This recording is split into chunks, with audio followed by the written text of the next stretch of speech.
Muito boa noite, meu irmão, minha irmã. Graça e paz a todos. É um privilégio estar aqui com vocês e poder, mesmo à distância, estudar a palavra junto com os irmãos. Então, vamos abrir nossas Bíblias no livro de Ruth, o capítulo 4. Essa é a última exposição dessa série. Creio que os irmãos já viram o capítulo 1, 2 e 3. E hoje nós vamos tratar desse capítulo final dessa história maravilhosa. E, meus irmãos, estando nesse último capítulo do livro de Ruth, nós podemos perceber que se esse livro fosse um filme, esse capítulo seria como a cena final, a grande ato final, na verdade, a parte final, aqueles últimos 20 minutos do filme, onde todos os problemas que foram criados ao decorrer do filme começam a ser resolvidos, para bem ou para mal. Aqui nós vemos uma solução incrível que soberanamente Deus conduz por essa história.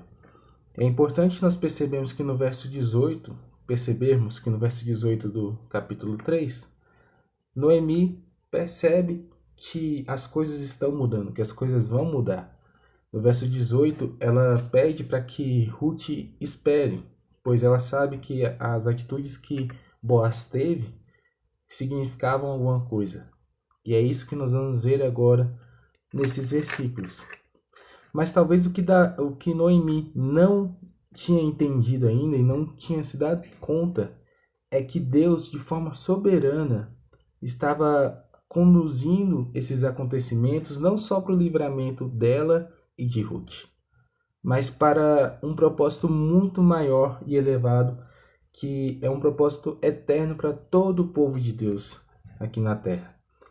E, sendo assim, eu quero ressaltar com os irmãos 3 cenas que existem nesse ato final, desse incrível livro, desse incrível filme de Ruth. 3 cenas onde nós podemos ver que Deus é soberano sobre a história. Ele é soberano sobre toda a história, não somente sobre a história dos personagens que estão aqui na Bíblia, não somente sobre a minha história, sobre a sua história, mas sobre toda a história.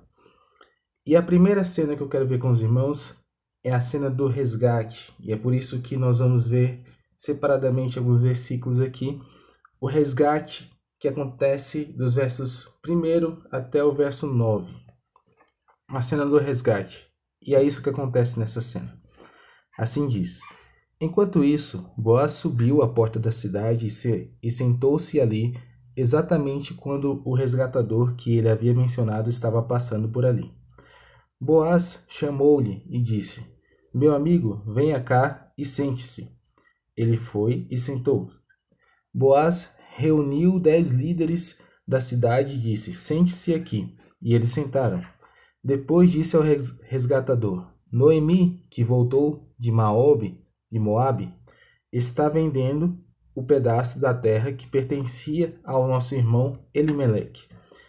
Pensei que devia trazer o assunto para a sua consideração e sugerir-lhe que o adquira na presença destes que aqui estão assentados e na presença dos líderes do meu povo. Se quer resgatar essa propriedade, resgate-a. Se não, diga-me para que eu o saiba, pois ninguém tem esse direito a não ser você e depois eu. Eu a resgatarei, respondeu ele. Boaz, porém, lhe disse: No dia em que você adquirir as terras de Noemi e da Moabita Ruth, estará adquirindo também a viúva do falecido, para manter o nome dele em sua herança. Diante disto, o resgatador respondeu: Nesse caso, não poderei resgatá-la, pois poria em risco a minha propriedade. Resgate a você mesmo. Eu não poderei fazê-lo. Antigamente em Israel, para que o resgate e a transferência da propriedade fossem válidos, a pessoa tirava a sandália e dava a outro. Assim oficializavam os negócios em Israel.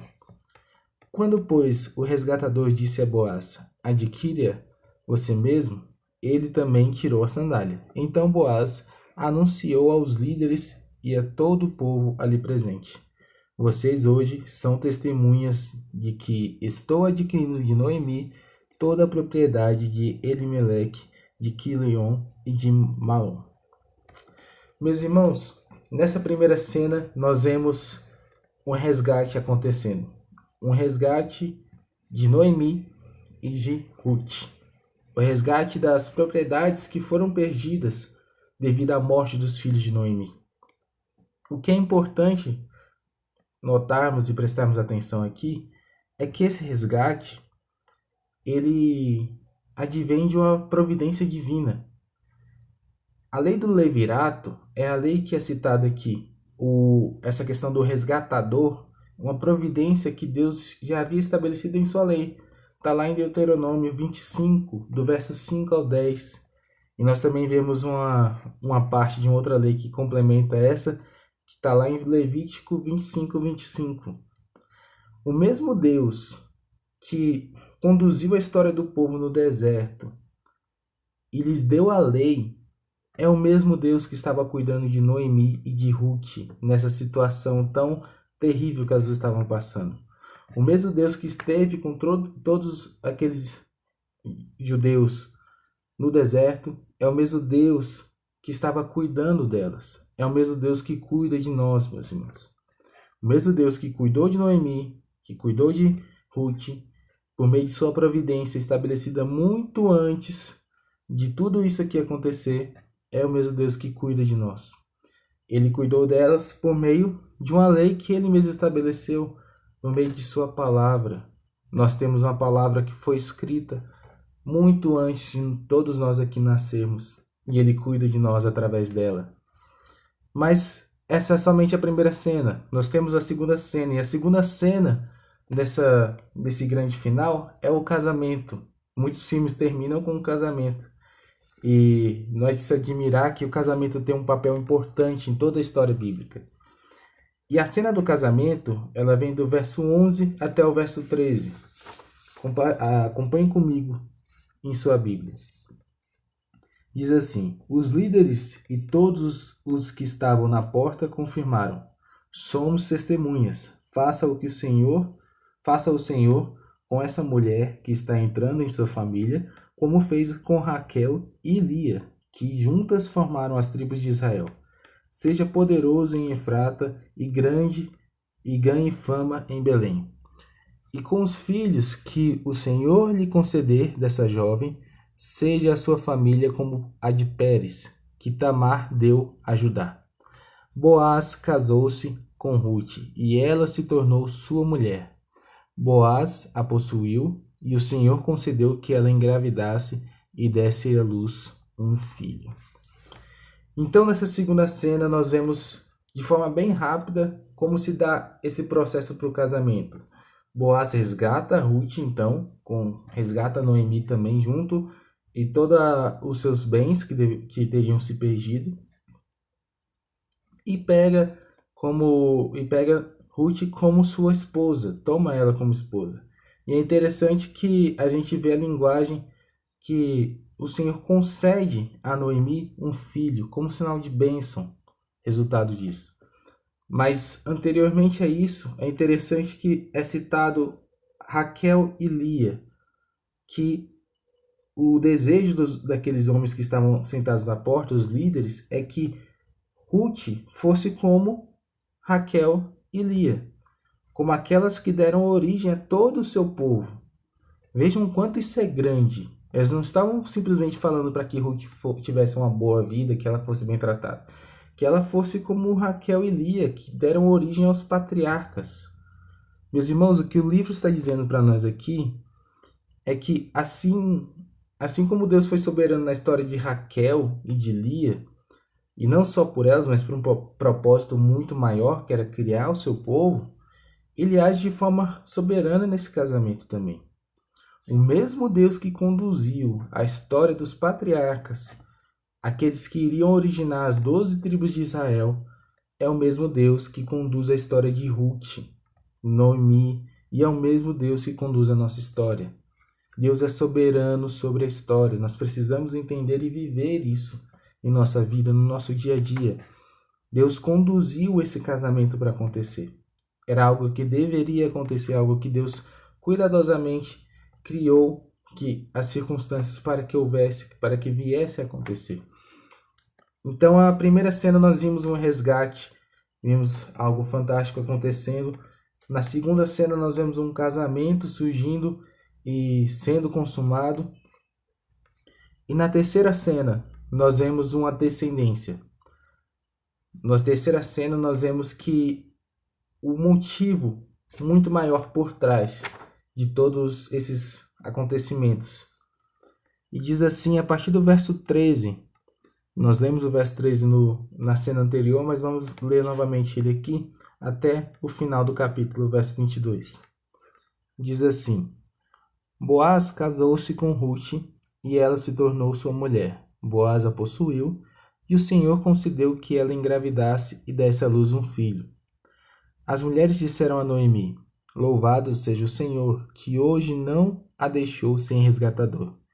Que o seu nome seja celebrado em Israel.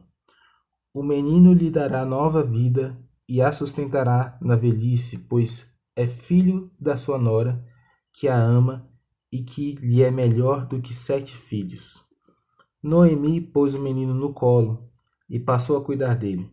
As mulheres da vizinhança celebraram o seu nome e disseram, Noemi tem um filho, e lhe deram o nome de Obed. Este foi o pai de Jessé, pai de Davi.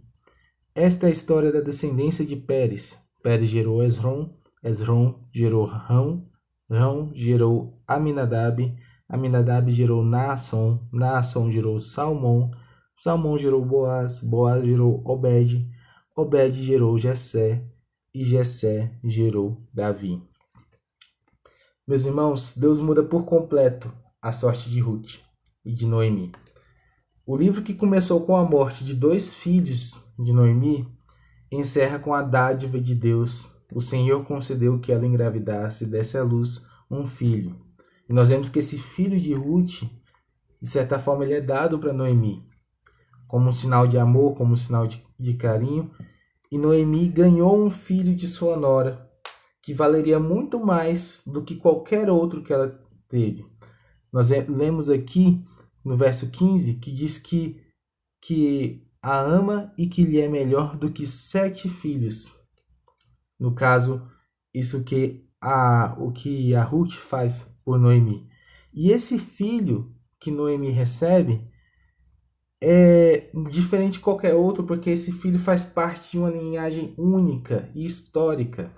Uma linhagem fantástica que nós podemos acompanhar desde o início até o final da Bíblia, que é a linhagem de Jesus Cristo.